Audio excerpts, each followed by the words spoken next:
Hello and welcome to Read the Last Page, A Yap Session book club. with your two favorite long-distance best friends. The book we read this month is Crooked Kingdom by Leigh Bardugo, which is the second and final book in the Six of Crows duology. In 2018, we each read it separately, but this month we decided to reread it together. And since we've finally read the last page, we want to talk about it. Hi, B. How are you doing today? I'm so good. Yeah.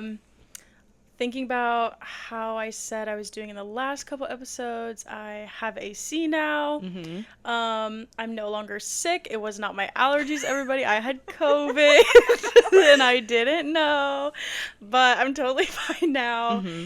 And I was already through the worst of it when we were recording.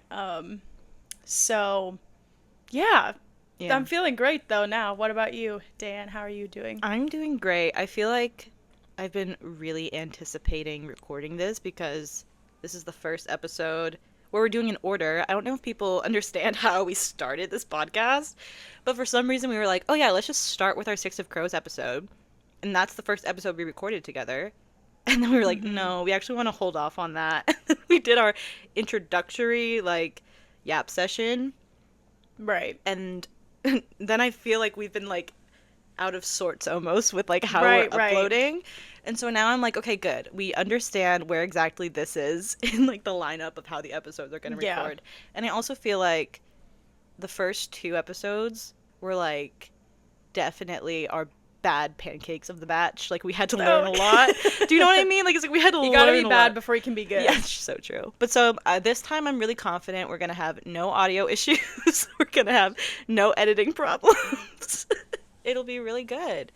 But yeah, and also we're wrapping up Six of Crows. And so I'm so excited to talk about this and wrap up the duology. I feel like we have a lot to talk about. And there's so much to talk about. Yeah, I'm really looking forward to it. So yeah, so I'm doing great. And it's also a lovely Sunday. And it feels so nice to be recording on a Sunday when it's light outside. I know. I've been in my room all day and my roommates have been out and about. My one roommate, Megan, bought this really cute dress on my street. They have vendors and stuff sometimes on the weekend. And she came in with this cute long dress and she was like, I just got this. And I'm like, oh my gosh, it's so cute. And I'm like, I've been in my room all day doing nothing. True. But what I was doing was I was writing my notes for this episode. Yeah, no, I've been inside too all day, other than a quick trip to a coffee shop. By the way, I woke up this morning with no electricity. My electricity went out and I was like, oh my gosh, for 2 hours, which happens a lot for some reason on the block where I live. We are consistently losing electricity in the summer and I don't know why, but weird. I know. So if anybody knows what's going on, get on it because I'm tired. I'm tired of waking up and it being silent in my house. Yeah, no, that's so weird. But I did just finish Crooked Kingdom 3 hours ago. So I'm feeling very good about it. Nice. And I actually finished it last Sunday. Oh, okay. Because I normally read at work, and I only had about 30, 40 pages left.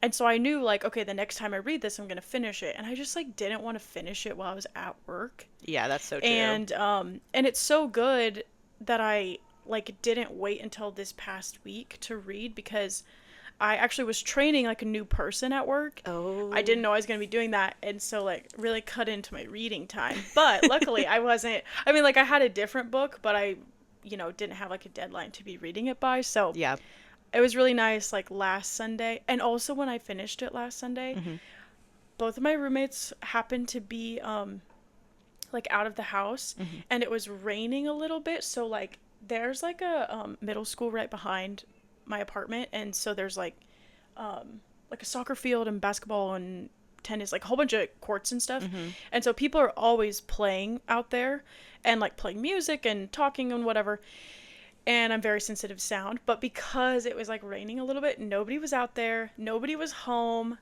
it was kind of like rainy outside, and it was like perfect vibes. Yeah. Oh, it I was love so that. nice. I love that.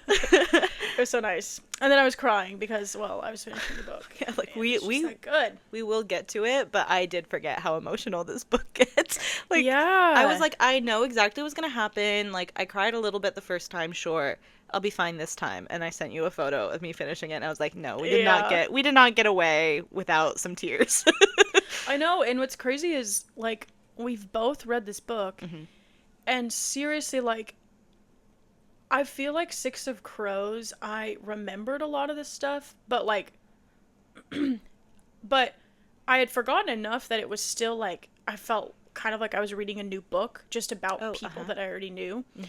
But Crooked Kingdom, like, I didn't remember anything. And I'm like, I've read this before. Like, how did I not, like, there's only a couple scenes that I would, like, vividly remember reading. And yeah, there's some big plot twists at the end and things that I was, like, not ready for I know. at all in the slightest. I was wondering that when I was reading Crooked Kingdom.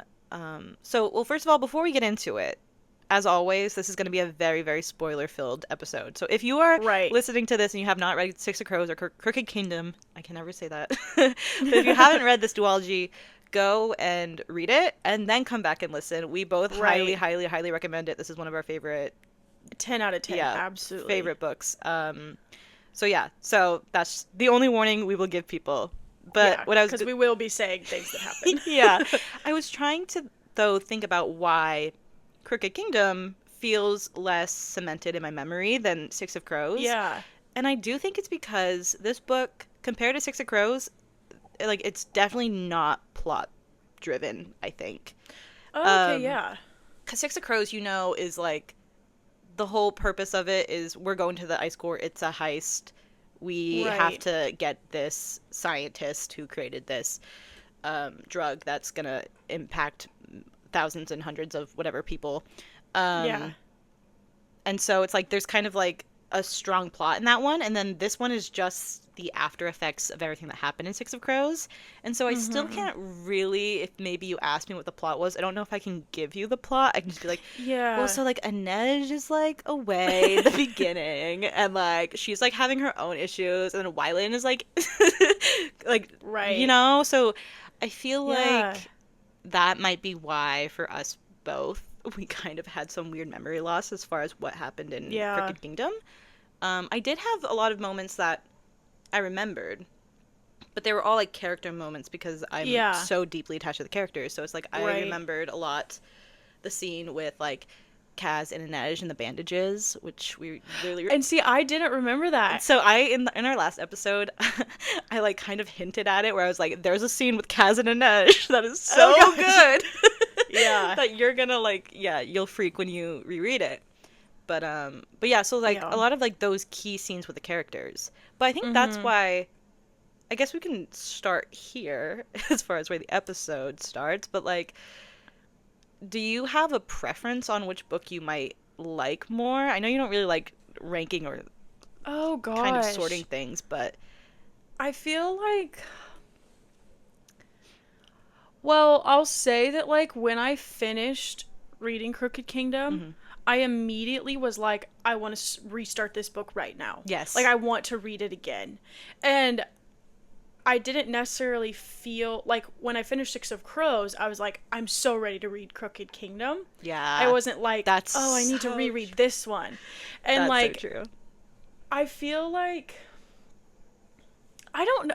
Okay, you know I cannot pick things. I know. But I don't know which one I would think is like my favorite or better. But I feel like it's kind of one of those things where it's like, well, the second one is so good, but it's good because we had the first one. And so you can't give it credit without, like, you can't like love it without giving credit to the first one. You're so you know right. What I mean? It's like for us, season 1 and season 2 of Stranger Things. Like, it's like season 2 of Stranger Things is my favorite, but we need season 1.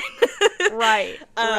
Yeah. No. So I was just gonna say, for me, I think that Crooked Kingdom might speak to me more because it is all character development. And, you know, I love it when my characters are being, like, the sole focus of the story. Right. But there's something about the first book where it's, like, obviously they're both 5 stars to me. Like, I'm not gonna say, like, one is better than the other, because I agree with you, they need each other. Oops, I just hit my mic. Very sorry for the audio. But in a lot of ways, I think this book is so much more satisfying. Where it's like, that's why maybe you felt the need to reread it when you finished it, whereas Six of Crows, you just wanted to reach the end of the story. Like, this just felt like such a good closing point for all of our characters and, like, what this story needed to do. And so... Yeah. Well, and I think, like, because I definitely agree that, the characters, their stories, like, their individual stories and how they're intertwined is, like, a lot stronger in Crooked Kingdom. But I feel like it's like if Leigh Bardugo would have tried to, like, put all of this characterization in the first book, it wouldn't have, like, hit. Yeah, it just wouldn't have hit, because we haven't seen, like, what they've been through together. Yeah. And then, like, now they did the whole thing. They went to the ice court, they came back, they were supposed to get their 3-4 million Kruge, or however you say it. And now it's like they're kind of, like, bonded for life, and it's like they're in it together now, and now they're just in a situation where there's not really a question of, like, who's in the group and who isn't. They're just, that's the group. Yeah. And now we're seeing, like, how the group is evolving and how they're stepping up to be there for one another and, like, that sort of thing. Yeah, that's so true. I do think it's just interesting, her choice to make this into a duology, compared to a trilogy. I know that her first book series was a trilogy. And then she went off and did the spin-off, Six of Crows. And you're so right, because it's like, this would not have ever in a million years worked as one book, because we need like, all that characterization, all that plot, all that whatever, separated into 2 books. I'm so happy she did not make this into a series, because I feel like it's, like, the perfect length as far as, like, what we needed from every single character, and, like, the plot stretched as much as it could be stretched. It was, like, still interesting enough to really want us to have more of a story, but understand kind of where or why we ended it here. I know a lot of people want her to make a 3rd book, and I've never been one who wants that. Like, I don't think we need a continuation of anybody's stories, really. I mean, I would actually maybe, like, an Inej spin-off. I knew you were gonna say Inej. Just because, like, where we leave her is so fascinating. Yeah. Like, I'm just like, yes, go and, like, hunt these bad men on your, like, cool boat. And, like, I want to see if Kaz comes with her. Yeah. Like, I just feel like we have so much we can do with Inej. But otherwise, I'm pretty happy with everybody. Yeah. Okay, so... Sorry, okay. Speaking of Inej, my very first note that I wanted to talk about, Inej is their rock. Yes. Inej is their rock. Yeah. And I have so many examples of this. And I just want to, like, talk about a few for anyone that has the book, if you want to, like, flip to the pages and see the evidence. So on page 73, and I'm not going to, like, flip through and reread them, I'm just going to go based off what I wrote. But there's something where, like, Jesper is, like, knowing, like, he's wishing that Inej was there, because he's like, well, if Inej was here, like, she'd understand. I literally like, have it underlined. Yes! He said there's something steady in her that, like, she would be able to recognize, like, how he's feeling. And I love the friendship between Jesper and Inej. I feel like it's not one of the, like, main pairings or whatever, but, like, their friendship is so, like, it's, like, throughout the whole book. I love that.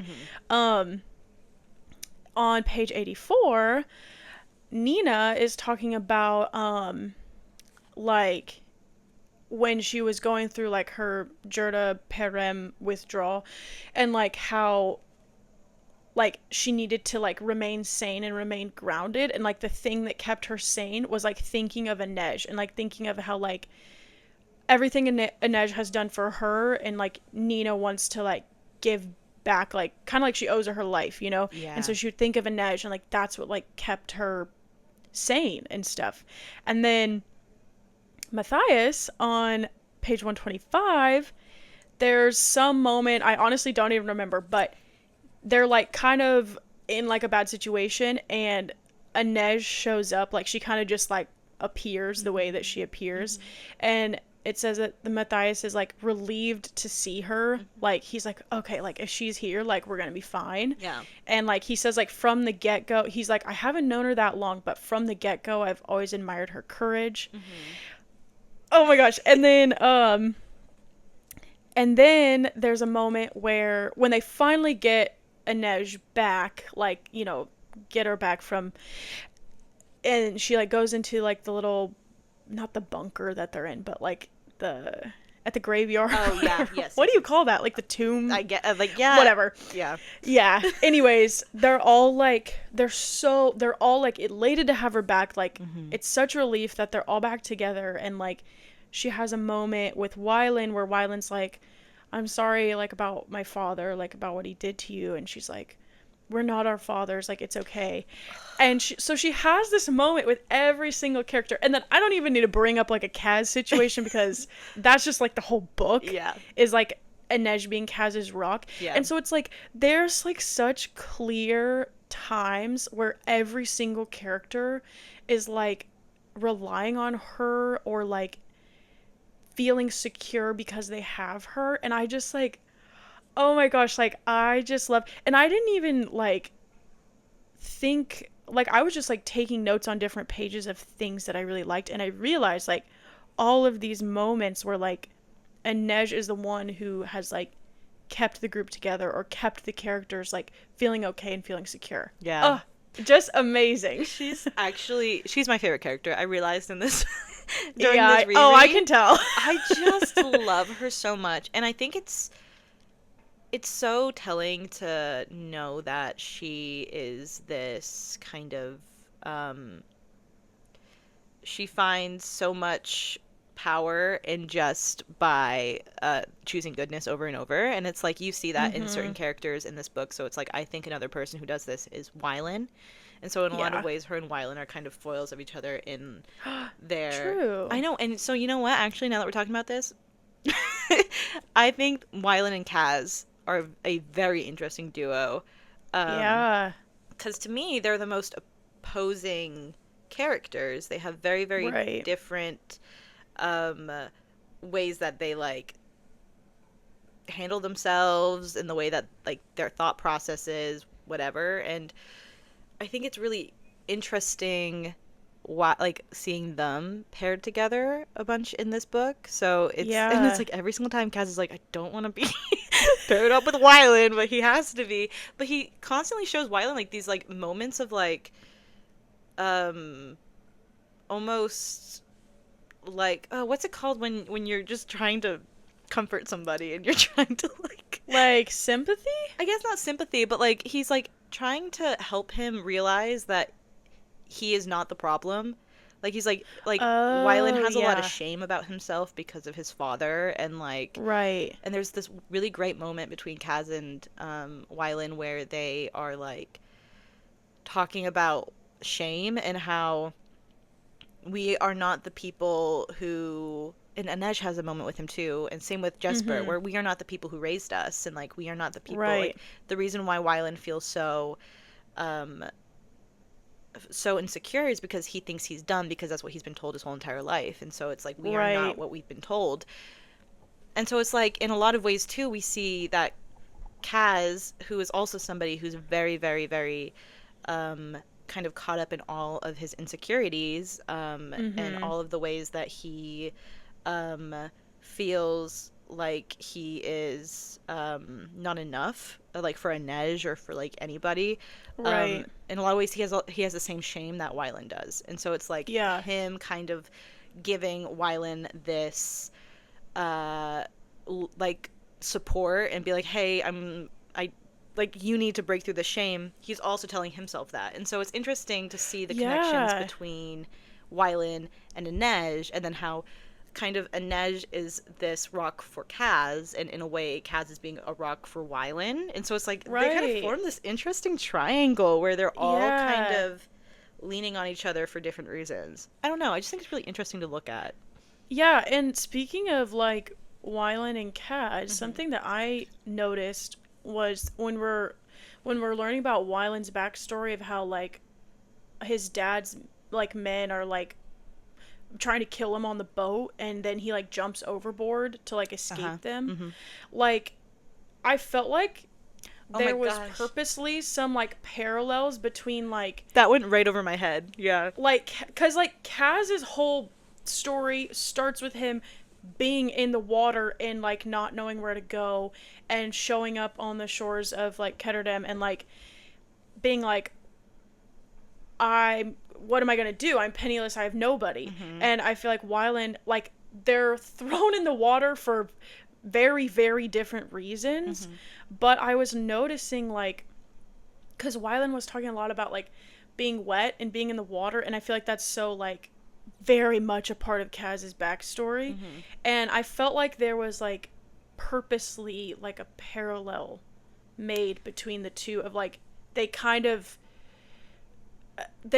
like their stories are so different, but in a way they kind of are similar. So I have a note written down about Wylan and how I think his whole journey with his existence kind of and learning to like accept himself in this book is really interesting, because for like there's a line going back like into Wylan's backstory with his father, how his father literally wanted to erase Wylan from existence. Yeah. And then Wylan literally gets erased because he turns, like, he's fabricated or whatever into Kuai.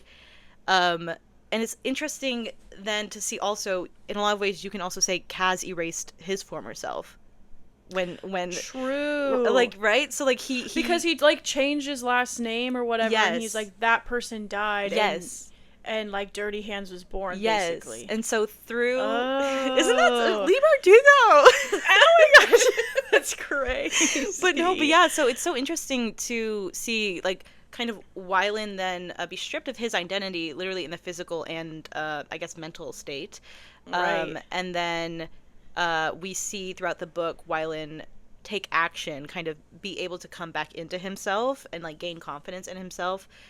Because he's in this stranger's body. Like, he has to learn to want to actually, like, love himself and be and be himself. Yeah, be himself. And so we see Wylan go on that journey, and then, like, Kaz's journey is very different, but ultimately we get the same kind of goal in the end, where he is able to take off some of his armor and, like, be with, like, choose love for once over revenge and hate.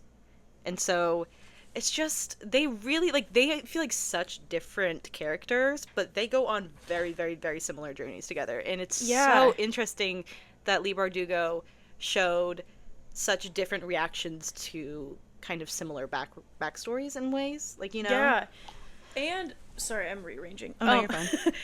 And, like, kind of going back to what I was saying about, like, Inej and Jesper's friendship, and, like, and now talking about Wylan and Kaz, I also think just, like, in general, it's so amazing how, because there's obviously the 3 strong, like, relationship pairings, and the way that Leigh Bardugo, like, made there be these other pairings of, like, different characters, like, it's just so impressive. I know, and it makes the story that much better, that it's not just, like, oh, we all have our boyfriend or girlfriend, and we're all just kind of in a group together. It's like there's a connection between each and every pairing and each and every person, you know? Yes, I love the way that the found family is done in this book. And it's like, in order to have an effective found family, I believe in order to actually have an effective found family, you do need both romantic and platonic. Oh, really? Okay. Maybe not, because, like, found family, that might be weird. but I get what you're saying. I personally eat it up. Because it's like, then I feel like you're kind of having every form of love experienced in this. And I feel like, too, the best found families also, like, are the type of friendships that we talk about this all the time about me and you, but transcend platonic and romantic love and, like, kind of somehow exist in this weird area above it. And I feel like the Crows kind of had that going on. Like, right. Like, it literally is a family, like, yeah. Yeah. Oh, speaking of that, oh, wait, were you done? Yeah, no, you can go. Okay. Speaking of that, Wylan, there's this paragraph where,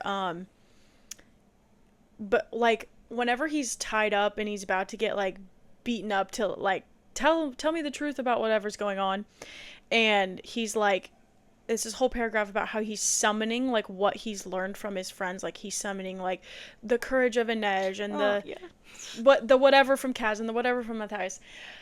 I wrote that down because I just love that, like, he was, like, summoning kind of what he learned from everybody in the group, and it made me think of, like, have you ever heard, I've heard some people say, like, youngest siblings have, like, they're, like, a mash of the traits of, like, all their older siblings. Oh. Like, all the older siblings are, like, this person and this person and this person, and the youngest sibling is, like, like a mash of all of them. Yeah. And I feel like Wylan is, like, the baby brother of everyone. Like, he's, like, the baby of the group, and I feel like it's like Inej is so obviously the Wraith, and Kaz is so obviously Dirty Hands, and Matthias is, like, the soldier, and Nina is, like, the actress and the healer, and Jesper's, like, the sharpshooter and the witty one, and then, like, Wylan just, like, takes what he can from each of those and to, like, make himself be who he is. It's so true, because it's also, like, that's a character who comes into the story with no sense of identity.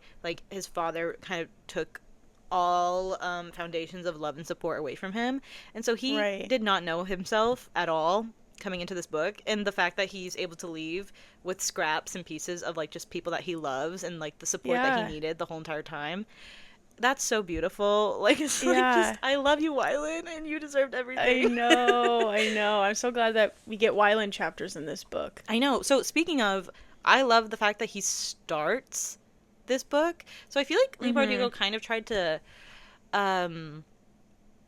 do similarly what she did in Six of Crows. You know, she starts off the chapter with the random like a random character. Like Rhett Benko or whatever. That you hear, like, in passing later, Yeah, and so, which is so interesting. I don't think this introduction works as well as Juiced, in my opinion. No, justice for Juiced. Justice for Juiced. He's above. Justice for Juiced, always. But I get why she thought it was effective. I just don't know how effective I found it compared to the way it was used in Six of Crows. But I love that the first person we get a point of view from is Wylan, because that's exactly who we needed. Because, like, we know Wylan through everybody else's eyes, but we do not know Wylan internally. Like, we don't know what his thought process is at all. And so that's why, like, we needed that, because Wylan probably also did not know himself in book one, and so this is, like, we get to watch him coming into himself more in this book. Also, he's the one character, I think, other than Inej, who at the very beginning we immediately need to learn about them, because, like, who are you? Like, we've never had a chapter from you. And so I just love that he starts off this book, and he's also, this chapter is so silly to me, because it's like they have this weird opening plan where they're at, like, you know, they're doing this poker game or something with that Cornelius Smeek guy, and Wylan is so nervous. Like, he absolutely hates it, and he just, like, sticks out as, like, a sore thumb in this whole plan. And he's just such an endearing character to me, and so I feel like I love having his chapters, because he was, like, almost levity in a lot of ways, you know? Like, we'd go from, like, Kaz being so serious, and Wylan's like, I don't know, I'm just kind of... He gives such just, like, cutie pie vibes. And, like, when they're always talking about, like, his curls, I'm like, yeah, he is a little curly blonde. He's a little curly ginger boy. I do love him. Yeah, he's great. Since we're talking about Wylan, I loved that in this book, at the end, we get page 507, to be exact, if anyone's wanting to look it up.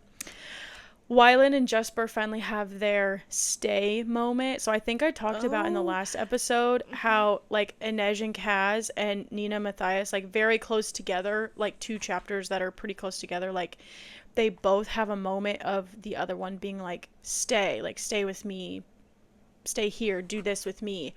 And we didn't get that from Wylan and Jesper in the first book, and then we got it in this one. And I think it's Wylan asking Jesper to like stay in his house, and and I just love that like 600 pages later, like if you count from Six of Crows into Crooked Kingdom, like they have that moment too. Like I just think it's amazing how the books are so intertwined, Mm-hmm. It's so true. Yeah. It's so true. It really does feel like they're smushed into one book, but they really are. Like, if you were reading this book in like 2015 when it came out and you had to wait a year or whatever for the next book, I'd be mad. I'd be reeling. Yeah. I'd be angry. Oh my gosh. Yeah. So can I tell you my other, remember when I was texting you that there was something that like that's between both books that's like so like, oh my gosh. Yes, I'm curious to know what this is. Yes. So we're gonna start talking about Nina Matthias, right? Which, as you know, is like it's gonna go crazy. My everything. Mm-hmm. So, spoiler alert, we're already into the spoilers, but Matthias dies. Oh. And this, I literally cried. Like when I read his chapter, that's like his last time having that dream of like seeing Nina. Oh my gosh. I literally was like, okay. Yeah. Anyways, what I realized is, let me see where I wrote it down. 'Cause I know I wrote this somewhere. Oh, okay. I said page 497. I don't know what exactly is on page 497, but so he dies, and he dies because he sees a young like Druskel. Is that how you say it? I think so. Druskel, maybe? Yeah, I don't know. Druskel. A young boy that's like training to be a Fjerdan soldier or whatever. Mm-hmm. And it reminds him of himself, and him and Nina have already had this whole thing about like how they're going to try to like save other boys like him from like going down the same fate that he broke out of, but like, hating the Grisha and all that kind of stuff. And so he sees this young boy who's like, you're a traitor, I'm going to kill you. And he's like, you don't have to do this. Like, I understand I was you. Mm-hmm. Let me show you the other way. Mm-hmm. The kid ends up, and Matthias dies. And what's crazy is, as I was looking in Six of Crows to find the stay moments. Yeah. He says this is when Nina is like probably maybe after she'd taken the Parem or whatever. And he says like, he tells her like, you need to stay alive, Nina, so that I can atone for my sins. He wants her to stay alive because he's like, I have to like do my part now. I have to like help the Grisha, and help stop, other young boys from becoming these bad soldiers. Mm-hmm. So he's like, stay alive. I need to atone for my sins. And then he dies by doing that exact thing. He's trying to atone for his sins. He's finally like on the right side of the cause, and he's finally having the moment to like kind of fix something. Mm-hmm. And like that's how he goes. Yeah. And it's like he was begging Nina to stay alive. Meanwhile, he couldn't stay alive. Like, yeah. Oh my gosh. Like, I literally, oh my gosh. Like, that is just like, oh my gosh. Like, when I read that, because I had just read the scene about Matthias, and then I found that quote in the old book, and I'm like, Matthias, you stay alive, yeah. That is just like incredible writing, incredible storytelling, like, and it makes it so like, his death is just so powerful because the whole book, he is like fighting himself to like be better, and not not think that the Grisha are like unnatural and weird and bad. And he's like correcting his thoughts, and he's like, I want to do the right thing. And then he finally is like doing the right thing, and there he goes. I know. Oh It my really is. So gosh. he has the most powerful, I think, character arc to me, just because it's Yeah. so cyclical. Like, especially because, like, Yeah. the very first chapter we meet him, and then the very last chapter we see of him have the same exact opening, which is like Matthias Uh-huh. was dreaming again, dreaming of her, but like having Yeah. completely different meanings. It's anyway, it's a lot. Yeah. But so it's like, in a way, when I first read this book, I remember not being too surprised about Matthias's death, because it felt like, in a way, like, oh, of course this was coming, because what Yeah. other way could it end? Like, in as much as we wanted, I mean, Wyland's most painful line in this is, we were all supposed to make it out alive or something, and as much as we were Yeah. all hoping for that, truly, what were the odds, because like they were doing Yeah. crazy stuff, and death kind of hangs above this whole entire book as like Right. it's like it's gonna drop sometime, so it's like, who's going to pay for it? And so it's like Matthias feels like the right answer by the time we reach the end of his character arc, I guess, or just arc in general. But I think it's so interesting that the entire time he's so worried for Nina. Like, he's having these like dreams that, like, ultimately it'd be like his brothers who caused Nina harm, and then really it's him at the end, like you said, like, Matthias, you stay alive, like, you need to be worried about yourself. Yeah. And what hurts me is, like, in the chapter where he gets shot, he says he understands, he saw the violence in the boy's eyes and he knew it, and he was still surprised when the gun went off.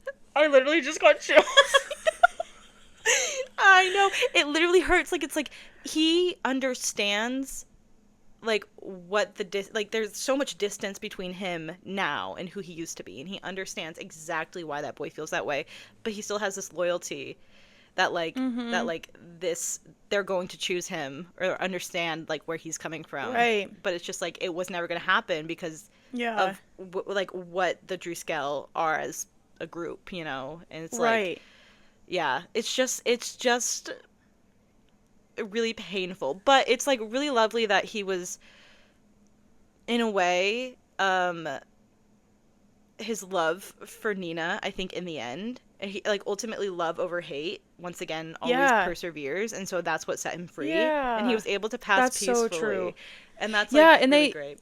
they even say like, one of the characters says to Nina like, he really really loved you, and she's like, did it even matter in the Ugh, end? yeah. And they're like, yes, it did, because he was a better person because he loved you. And you know and Nesh says something about like, he and I like pray to different gods, but I know that Mm-hmm. he feels comforted knowing that he's like going into the next life Mm-hmm. having been a better person. And like, you, like Nina, like, you did that. Yeah. You loving him and him loving you, like, that did make a That's difference. so important too for Nina's whole development, because we Yeah. meet her, and she's like, it has so much guilt for where she left off their relationship, and Yeah. like, she's kind of trying to make up for it in the whole first book, and they do Mhm. really kind of get over that. But I think then for her to realize that she really did have an impact on him that was like, really really powerful and Yeah. positive, I think she needed that as far as closure can go for that relationship. But it's so painful. They deserve Yeah. everything, and that's so sad that they Yeah. didn't get it. And then also in hindsight, like, I was going through some of the like page numbers that I wrote down that like I might want to talk about. Yeah. And there's like a couple where like Nina and Matthias, like Nina's trying to get a little kiss, and like Matthias is like, girl, like, what are you doing? Like, Yeah. and like, I have 118 and 195 as like a couple pages. They're like kind of playing like this teasing game, and she's like, we could play, like, and it's like, Nina like has this desire to like have like physical, like basically just physical touch with him. Like, she Mm. just wants to like hold his hand and be able to kiss him and like all that kind of stuff. And I think the reason that, like, it's like in hindsight, maybe there was a part of her that knew, like, he might not be here forever. And, like, I might only have this much time with him. And, like, I want to, spend that time with him, like, like, being close and being together. And, like, I don't think she, like, knew that he was going to die. But it's, like, I wonder if, like, maybe there was, like, like an intuition that she wasn't aware of, that, like, we need to, like, I need to have my first kiss now. Because what if you're not here tomorrow? I do think. And, like, that's, like, all those little scenes are so, like, cute and silly and fun. But, like, when you look back at them after reading the end of the book, it's, like, she just, like, needed someone. She just wanted her love, She wanted to give love. She wanted to receive love. Like, that's painful. Before it was too late, That's painful. You're so right. Yeah, I do think she did in some way feel like it was almost too good to be true. Because it's like they do have this honeymoon period, I think, in the beginning of Crooked Kingdom. Where it's like, they're like, we finally got over it, and now all we have to do is make it out alive, basically. Right. And it's like, I think it just, again, goes to show that all the characters were so aware that there was going to be, like, there's a shoe that's going to drop throughout the whole entire book. Right. Because it's like, it's the whole reason why they always go no mourners, no funerals. Like, it's like they're constantly aware of their death kind of, like, looming over them. Yeah. And so it's like, I do think that Nina, like, the reason why we have those scenes is, like, she...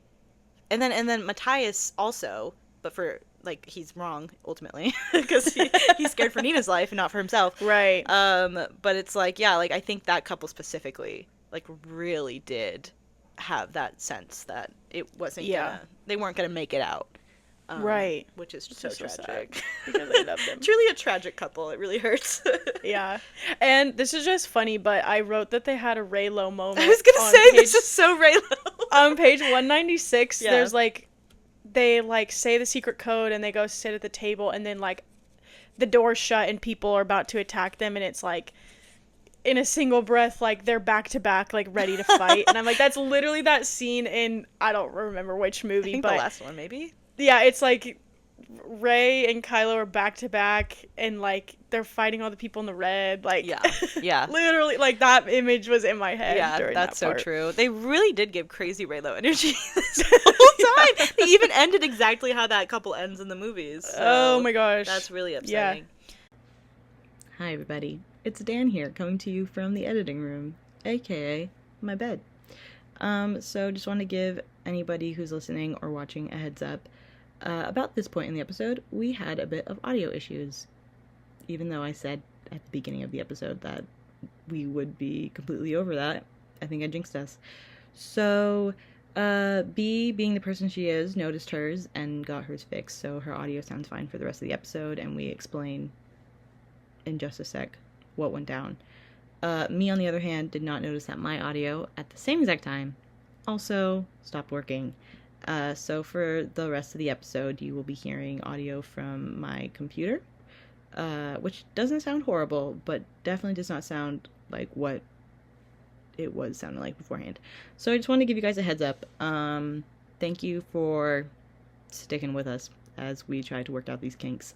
Here's to the future and no more audio issues. Yeah. Back to your regular content now. Okay, do you want to explain what just happened so that way the people online who are watching us understand? Yeah, okay, so basically my laptop is out of storage, and the program that I'm recording my audio on, like, gave me a pop-up that said it couldn't record anymore, so I had to pause it, go delete a bunch of stuff from my files, and now we're back up and rolling. Yeah, so if there's a change in angle of Laura's yeah, my camera kind of had to move. Yeah. Anyway, love that. Okay, so before we left, you stopped at a Matthias and Nina really great point. And then I was wanting to transition into Kaz and Annette, and so I wanted to talk about the bandage scene between them, which I feel like is a very pivotal scene. Probably like their most important scene, I think, in the duology, just because it's the first time they're allowed to be intimate physically and then also emotionally. Like they have to actually drop all of their armor, as this book loves to discuss the armor. So what I love is that before this scene can happen, Kaz has to go to Inej and kind of give her her contract and let her know that he's kind of giving her the one thing she really wants throughout this book, which is her freedom, because it's been kept from her for so long in so many different instances. And so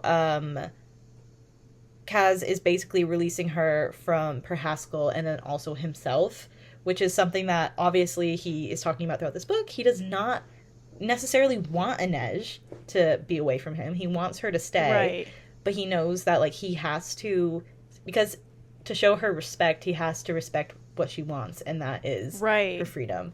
And so it's really like this huge step in their relationship in which he is showing her that he cares for her in a way that he wants her to be happy. And then because of that, they're able to have this really beautiful scene together where it's, you know, Inej is, when we start, she's wounded, she's injured, and so she's basically like cutting these bandages to wrap herself, and Kaz comes into the room and immediately strips himself of, like, not really, but like kind of like he takes his coat off and then he strips himself of his gloves, and like basically taking down any physical barriers that he usually has up. Which is incredible because it's just like that, like he does not do that with anybody. And so he's physically removing layers, and then they are emotionally able to remove these layers where he helps wrap her shoulder and he has to touch her skin. And Kaz is deeply uncomfortable with this, and Inej knows. And then they're able to have this really deep, intimate moment where kind of Inej is able to tell Kaz, everything you're feeling, I feel too, in the way, but like in a different way in which she is deeply uncomfortable around men because of her time at the menagerie, and they can kind of like see each other through this. Like they both have similar traumas, and so emotionally they both understand where they're coming from, and I think that is such a comfort and support for both of them to know that no one here has the upper hand, even though it feels like they are completely vulnerable to each other. Like they're coming as complete equals, kind of, in this case scenario. And then so I love this scene, and more specifically I do love the way that it progresses. Like they can only go so far because Kaz still has so much work to do, and so he gets ultimately very disgusted, kind of, by Inej the second he lets anything, like any closeness happen, and he pulls back, and then he kind of resorts to what is his safety and his comfort, which is lashing out at people and like pushing them away. And but then they have this great scene where he lets her in one more time, a lot smaller, but basically he's giving her advice when she is I forgot this girl's name again. What's the girl who Dunyasha? Yes. So the girl who basically is like Inej's rival of sorts. Her shadow. Yes, her shadow. Exactly, that's it. Throughout the second half of this book, he kind of tells her, you have to look for her tell. And Inej is like, well, what's my tell? Like, to know, like, when I'm being vulnerable. And he's like, well, you kind of, kind of shoulder your, like, square yourself off or something. Like, kind of, because she's getting ready to perform before every single fight, because that's what her training is. Because she's an acrobat. Exactly. And I love that detail because it's like, he's once again showing her that, like, Inej, ultimately to him, like, he sees and knows her. He watches her and, like, sees through her tells and, like, her armor in a way. And so it's just, like, this scene is so important because it's what they needed. It's exactly what they needed as far as Six of Crows goes, where they left that off with, I will have you without armor or not at all, Kazbrecker. Like, they needed this scene where it's like, it didn't fix everything, didn't heal everything, but it was such a pivotal moment for their relationship so that way they both know that this can bloom into something eventually if they work on it together. Which because he's like showing her that he's trying, and she's showing him like, I understand, it's okay, like you know. Yes. Ugh. It's so good. And also, like, about them, something that I was thinking, like, towards the end, because it's like, you know, Matthias and Nina get a kiss, Wyland and Jezreel get a kiss. Yes. And it's like, you know, as much as I would, like, love for Inej and Kaz, like, have their kiss, it's like that really wouldn't be realistic at all. And, like, I think at the very end, their hands kind of brush. Yeah, and I they think hold like, hands. hold hands. Yes. And then, like, her parents are, like, coming up on the boat or whatever. And so she, like, lets go to run to them. And, like, it's like a kiss from Kaz, like, would not show as deeply his, like, care for Inej as the fact that he, like, found her parents and got them there. Like, that is like it's like a way more like not intimate, but like, but kind of, it shows how deeply he knows her. And like the fact that he made that big of a gesture like is like, oh, like, oh. And like, I think among the million other things that Leigh Bardugo does amazingly, she also, I feel like, the characters are so authentic to themselves, and like them having like a handhold as their like their big thing is just so authentic to who both of them are that like it's satisfying because it's believable. It's like, yeah, that is like what they should be doing. They shouldn't be having a kiss. Like, that would be weird. Yeah. Maybe if there was like 5 books. But like at the point they're at now, like, that's not, it's just not needed. Like, yeah, you're so right. You know, and like I'm just like always so impressed at how like Leigh Bardugo writes exactly like what is like truthful to the characters. You're so right. Yeah, you're so right. And it's like in a so lot good. of ways it's like a kiss from Kaz. Like, so like I guess a kiss has to be like kind of like the breaking of tension, I think, in a lot of couples that we see, especially in this book. Kind of like, and then it starts a new chapter of their romance. And it's like, it has to be this very vulnerable, intimate gesture. And to Kaz, the most vulnerable and intimate thing that he can handle, I think, is like the idea, his hands. Because like he keeps that away, like the thing that he does not let anybody see or touch. And so it's like, that is literally the equivalent, I believe, of what Kaz believes a kiss is. Exactly. Yeah. Exactly. Yeah. It's so good. It's really great. So good. So good. Yeah. And along with that, like the authenticity and like believableness, I don't know if that's a word. Yeah. Like there's so many moments in this book where like what's written at the end of the chapter is like we're in a situation where we as the reader don't know that something else is going on. Like when there's the one where it's like, and Wyland told them everything. But it's actually like Kaz's like group that's with him. He's not like actually spilling his guts to like the Dime Lions or whatever. But it's like we as the reader don't know that yet. Yeah. And there's just like all these things that like Kaz is 5 steps ahead. Yes. But it's like I always believe it because like nothing in this book ever feels like outlandish. It all feels so believable. And like I think that again is just so impressive that she can like write something that it is kind of outlandish, that he's always 5 steps ahead. Like, how?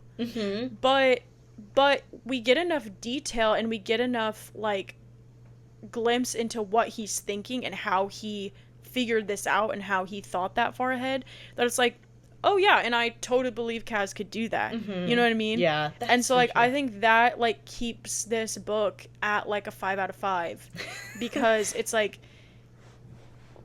it's just, it feels so real, even though it's like it's technically, wouldn't it be kind of like a fantasy book in a way. Yeah, I think that's probably what the number one like genre it fits into. It's like Right. fantasy, because it's not this But world. it doesn't feel like I don't know. Does that make sense what I'm saying? Like it feels real. Yes, it's very grounded and like Yeah. and aware of its characters and kind of what it wants to say and the way it says it, and it's just Leigh Bardugo. She's so good. I think kind of what you're talking about is what we talked about a bit also in the last episode, where she does this thing where she'll give you everything you need to know but won't tell you exactly what's happening. So that way when things are revealed, it feels like you were there along the way and picking up the clues, but like, just hadn't put them together yet. So it feels kind of satisfying in that way, and that's what Kaz Brekker is as a character to me. like just, like you just gotta trust him. Like he's got a grand plan because he's always 5 steps ahead of people. And like also his backstory, I think, really explains the reason why he's like that. Because like he's never gonna be bested again. He like worked to hone those skills, and as somebody who's like constantly driven to outsmart people and get kind of what he wants in the end, he has to be a character that's like that. And so I think his characterization fits it so well. But something like sort of along those same lines. I think it's also interesting that towards the end he kind of starts to realize that like his brother Jordy like is somebody that he would now take advantage of. Yeah. And it's like, for so long, it's like he's held his brother so highly esteemed in his mind of like, it's his big brother, like, and I think, again, it's like, that's not something that you want to think. Like, you don't want to think like, oh, maybe my brother was just stupid and let someone get the best of him. But like the fact that Leigh Bardugo makes the character realize that, again, it keeps it authentic because that's very real. That like if this Kaz Brekker character really did exist, like that is a real realization that he would come to. Like, oh, I'm now taking advantage of, swindling the same type of kid that he was. Yeah. But I like to believe that Kaz has a little bit of a better heart than Becca Rollins, but which I do think he does, but the reality is like he is like pulling things over on people, so and that kind of goes into, so I mean that I'm kind of taking it back a bit, but I have a whole in my notes section that says Kaz and his murdering, and it's all capital and it's capital letters and it's highlighted because I think he's such an interesting character in this book because he's honestly a bit difficult to root for, because he's mean and like malicious, and his especially in this one. I know, and I was wondering like why. To his group. I know, I was wondering why while I was reading this, and I think it's just because he reached a point where, I mean, there's a point in kind of like the later half of this book where he's talking about his body physically and how he reached an invisible kind of threshold that of like pain and tolerance that his body could take, and he just like his body just crashed. And so I feel like in a way that's what his mental state was doing a lot when we walked into this book, as far as like he was just pushing a line the entire time, and he like didn't understand why he was feeling the way he was feeling, or like how to kind of ease the pain, and so he was just lashing out at everybody, kind of keeping everybody at an arm's length. But Kaz is a really interesting character because in a way he's a bit of like a Robin Hood type of murderer. Wait, that's a really good way to put it, actually. But so like I love the scene in the beginning where we're in Wyland's perspective, I think, and Wyland's really caught up over the fact that Kaz had recently just murdered a clerk who worked for, I think, Cornelis Smeet or something. But there's like this really horrible scene where Wyland's kind of like describing it, and we're seeing it from his perspective. And Wyland's like, I can't believe he would like murder this man who's like just screaming like, I'm a good man, like, and he ultimately, Kaz just kills him. And I wrote in my notes, I was like, I want to love Kaz so badly as a character, and then he goes and murders people, and it's like so hard to love him. And it's, like, so important that we get it from Wyland's perspective, because that's exactly what Kaz wants us to see. Like, a ruthless guy who, like, takes no prisoners. Yeah. But then, like, once we get into details, the reason why Kaz murders this guy is because he was ultimately going to let him go. And then he starts saying, I know a girl at the menagerie. I have information on her. Like, she knows the score. Like, we can, like, I can give you information for a trade. And Kaz, being protective over the people he loves, Inej, basically is like, I don't care if you have information about the crows. If you have information about somebody who is ultimately inferior to you, somebody who, like, I know and care about has been through what this girl he's talking about has been through. Right. He's like, I'm not going to show you any mercy. And ultimately he kills him. And I'm like, I think in a way that really gives you this... Like, it kind of tells you what type of moral rule book Kaz plays by, and he's not in the game of, like, cold-blooded killing, but he's in the game of, like, evening the score, you know? Right. And it's, like, I do think people in Ketterdam don't have that type of moral compass. Not saying that Kaz has a clear moral compass, but, like, I think it's, like, Pekka Rollins is the reason why we believe he might have... Kaz might have some more heart than Pekka Rollins is because ultimately Kaz is not doing things out of greed, like out of soul greed, you know, like his own greed and cold-bloodedness. Like, he sees the world as unfair and he wants to in some way kind of, like, even that, if that makes sense. I don't know. Which, now that, like, you're saying all that, it's like, and that's exactly what Inej says she wants to do. Yes. Like, when she gets her. So it's like, we can't praise Inej for it, but think Kaz is a bad person for it, you know? Man, that's so true, actually. Big brain. Yeah, and I, just speaking of Pekka Rollins, I think, like, I love that we end on his chapter. Oh, yeah. Because I just think it's, like, this is what, like, Kaz set out all the way back in Six of Crows. He wanted to take that man down. Like, that was his whole thing. And he did. Like, he didn't kill him. He didn't do anything like that, but he got in his head to the point where, like, he will never again be, like, the boss of the barrel. Yeah. Confident, untouchable. Like, Kaz broke down, like, his ego and his will and his spirit, and, like, it's like that is, like, exactly what he sought out to do. So it's a really, like, satisfying close because it's like we finally get the closure.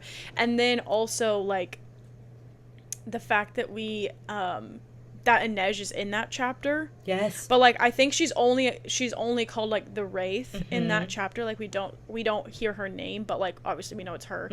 It's like, it's so satisfying because it's like we're ending on a character that's not one of the Six Crows, but, like, there's still one that's, like, in there. Yes. So it's like full circle. It's just, like, such a good ending. And yes, I agree 100%. Oh, so good. It's really satisfying. I really do. And at first, when I saw that we were getting Pekka Rollins' perspective, I was like, what are we doing here?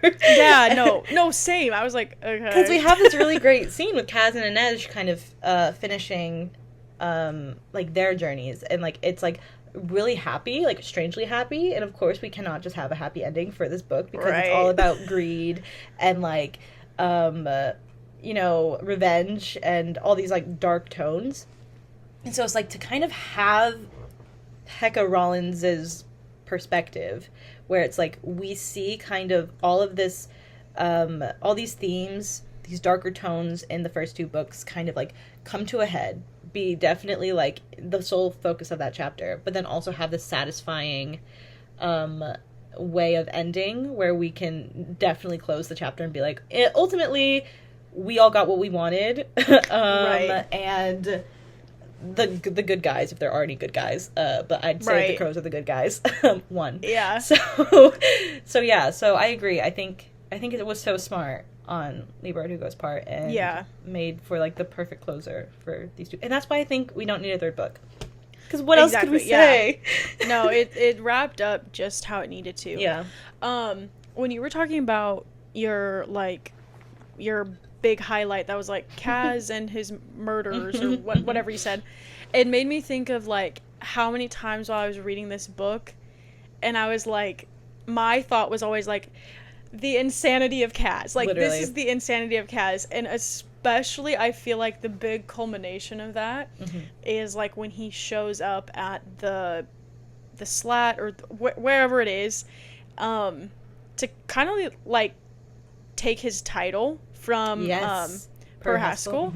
And like the fact that he just like walks down, he's just walking down the stairs, and like the people are just like coming in and attacking him, and he's just like walking down the stairs, and it's like, that is like literally insane behavior. Like, what? And even Inej is like up in the like the slats of the top of the like the ceiling, and she like, and I feel like normally she just like stays in the shadows and like trusts him, but in that moment she even is about to like come out of the shadows because she's like, dude, like something bad is about to happen. Yeah. And he like makes eye contact with her and is like, you know, so good. and like like if even Inej was getting nervous, like the readers were getting nervous. I was on the edge of my seat because I was not trusting anything that was happening.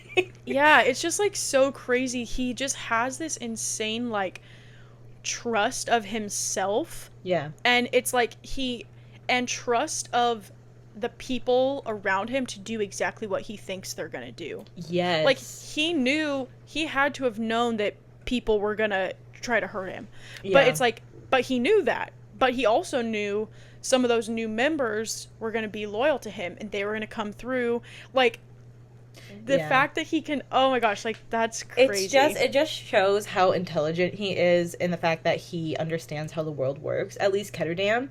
And so he knows that city runs on loyalty, because without loyalty, there would be nothing. Like, it's like, ultimately, if you're in a city full of greedy criminals who kind of have very little moral compass, like, the one thing that it runs on is loyalty. And so he walked into that club or whatever building. I guess it's like, was he in the slat? I don't remember. I don't remember what the building is. So sorry, readers.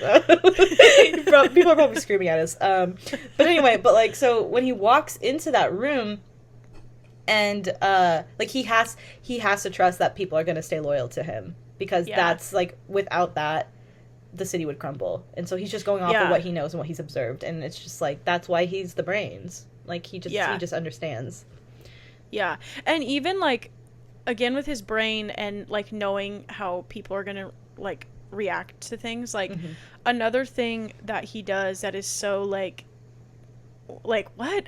Is when he, like, lets Jesper and Wylan go, like, visit his mom's grave.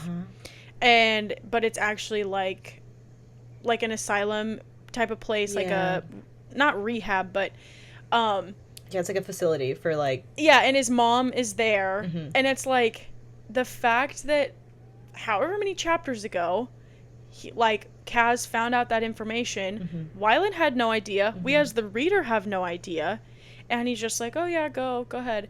And I think Jesper or someone is really mad at Kaz, like, why didn't you just tell him? Like, that's so cruel of you. Yeah. And he was like, I needed Wylan to see it himself, and like, because the end of that chapter, I think, is when like Wylan gets like his, I wrote down, it's on page 223, so we'll see if this is actually the right chapter, but like, Wylan gets his purpose, and it's because his mom is alive, and he sees, like, it's not just that his dad was like cruel to him because he can't read or whatever. Yeah. His dad is a bad person. Yeah, 100%. And, like, so seeing what...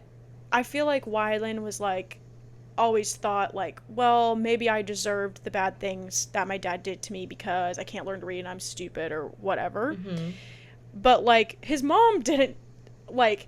Okay, Wylan didn't deserve any of that. But it's, like, he can see very obviously that his mom didn't deserve to be told that she was crazy and put in this place, you know what I mean? And so that's like, it's like Kaz needed Wylan to get mad at his dad, like, to really need, like, to need revenge and like need, you know? That's so true. And it's like, if Kaz would have just told him, it wouldn't have the effect that he needed. Like, Yeah. Wylan needed to go and discover himself and feel those emotions and come to that, like, realization. And it's just like, Mastermind. like, yeah, literal mastermind. It's crazy. Yeah, and it's like, and you can definitely see the cruelty in it. Like, I understand why Jesper was upset, but it's like Kaz understands exactly what people like. He's the type of person who's like, I'm gonna push you into where you need to be, and it's like, I can't coddle you, like, because he's never had any coddling in his life, so it's like, no. he's like the only way I know how to do this and do it effectively is to just like basically throw you to the wolves, and it's like, and it works, and it like, and and then we get these really like delicious moments. I hate that I actually use that word. Sorry. He's like great. We can cut that. Yeah, we can. Let's cut that. No, but then we get these really great moments with like where these characters have to confront everything they've been either avoiding or everything that's been kept from them for years, and it's. I think it's always more powerful in my opinion, and so it's like he had to do what he had to do. Yeah. But yeah. Kaz, such a complex character, and hard one to like, but such a fun one to kind of analyze once you understand the way he ticks. Yeah. So yeah. And I feel like the one character we haven't really given as much love to is Jesper. So I just want to talk about Jesper just a little bit. Jesper. I just love, like, I think that his story maybe doesn't I feel like sometimes his story doesn't feel as, like, dire as some of the rest of the characters, because it's like he's kind of doing fine, and, like, he does have his father, but it's like his struggles are, like, very real, like, just as real as anyone else's, and I feel like a lot of people in real life can relate to, like escaping from the bad things with, like, escaping from things you don't want to face by using, like, not great things like gambling and just like pushing away, like, what he needs to actually deal with. And anyways, I just really like Jesper's story too. I didn't want to, like, leave it out, and I just love that he is, like, he cares so much about his father, and, like, that is such a driving force for him. And I also love that his father is like, to Wylan, he's like, yeah, I can see why Jesper likes you. I love that scene so bad, because so Wylan needed a father figure to look him in the eye and say, you're good enough. And, like, that's exactly what Jesper's father gave him in that moment. And I love it. Also, another thing that I think Jesper and Wylan have, because, you know, I love this couple. I think they're so sweet. But I think that, so there's a theme amongst the couples in this book where I believe, like, the most fulfilling, maybe, kind of act of love that they show each other is the fact that they can let the other person know in their relationship that they are seen or known by them. Yeah. And so you can look at that in a lot of different cases with, like, Wylan and Jesper really comforting Wylan and vice versa. But I think there's, like, if you want to take a really literal kind of moment, the scene where Wylan is being transformed back into himself and Jesper's kind of overseeing, and he's like, his eyelashes need to be a little longer, like his brow needs to be a little narrower, and like Wylan's like, I did not know that you were paying attention, and, like, Jesper's like, yeah, I was. And it's just, like, things like that. Because I like your stupid face. Yeah, stop it. I love it. I just love them. And I just, I don't know. And I just love, too, that the fact that they've been obsessed with each other the whole entire time. Like, getting both their backstories and seeing that they were both, like, immediately drawn to each other. That's really important to me. And another moment of, like, Wylan, like, knowing and seeing Jesper is when Wylan tells him, like, have you ever thought that, like, maybe the reason you're such a good shot is because you're a fabricator, and, like, maybe you're kind of controlling it? And, like, I think at first Jesper's like, maybe a little offended that he's suggesting that he's not just like that skilled. Yeah. And it's more like, oh, you have a power that's making it so perfect all the time. Yeah. But then it's like, you know, he's in that like crucial moment where he needs to like aim at Kuai. And he's like, you know, like, Wylan told me this, like, maybe he's right. And he like leans into that. And like the fact that like Jesper had really never considered that. And so it was never something they talked about, but Wylan, just from like observing him and knowing him, like thought, oh, maybe this is why. Like, I love it too, because it's also like, I think throughout the first and half of the second book, I'd say, you see a real transformation in Wylan with the help of Jesper, and like Jesper really helps Wylan in a lot of moments of need and helps him come out of this weird insecure kind of state that he was in during the first book. And so I was curious to see how that would manifest in Jesper, if at all, like if Wylan would also kind of offer him the same amount of growth, kind of, that Jesper has helped Wylan with. And it's like, literally, like Wylan opened up his eyes to like really embracing his powers, which, are they called powers or abilities? Like, I don't know. It feels weird to say powers, but I know. I think either is technically fine. Yeah, but I get what you're saying. But but he can use his Grisha powers. And ultimately it's like Wylan's the person to push him to accept that part of himself too. So it's like Jesper helps Wylan come into himself, and Wylan helps Jesper come into himself. And just like Nina and Matthias, like ultimately they are a positive impact on each other.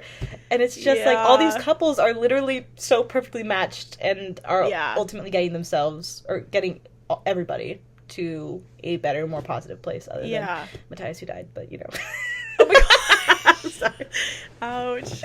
Sorry. But he did get to a better place, and he did help Nina. No, like his purpose was fulfilled. Yeah. Don't worry. Yeah. We love you, Matthias. I love them all. I know. It's so satisfying. Such a great story. Is there anything else you want to touch on before we wrap this up, or do you feel like... No, I mean, I feel like we got to talk about all the characters, and we literally could have a 10-hour episode on this book. I was thinking about it when I was reading it. I was like, I should have read this in high school, because I could have written 15 book reports on this. Like, so true. Like, oh my god, there's so many different things content. you could, like, That's so true. Yeah. That is very true, yeah. But no, I think maybe I'm ready to wrap it up if you are. Yeah, I'm ready to wrap it up. Let me okay. get to our outro. Well, then, thank you everyone for listening to Read the Last Page. The music and illustrations are created by the wonderful Sage Timothy. If you don't know our schedule yet, we host our book club episodes once a month. So for next month, we're going to be reading another YA staple, I believe, Turtles All the Way Down by John Green. We have also read this book back in like 2020, 2019 or something. Whenever it came out. Whenever it came out, we read this. And so we will be rereading this together again, which is, I don't know why we've made that into a habit, but it's fun. But yeah, it's going to be really interesting to kind of dive back into this. So our episode for this book is going to be out the first Wednesday of July. So be sure to pick up a copy and read it by then if you want to discuss it with us. Yes, and before we get to the last page, we'll see you in 2 weeks for a catch-up episode where it's just besties talking. Reminder that you can listen to us on Spotify and Apple Music, or if you'd rather watch your podcast, you can find us on YouTube at Read the Last Page. For now, we want to say bye from B and Dan. Bye. Bye.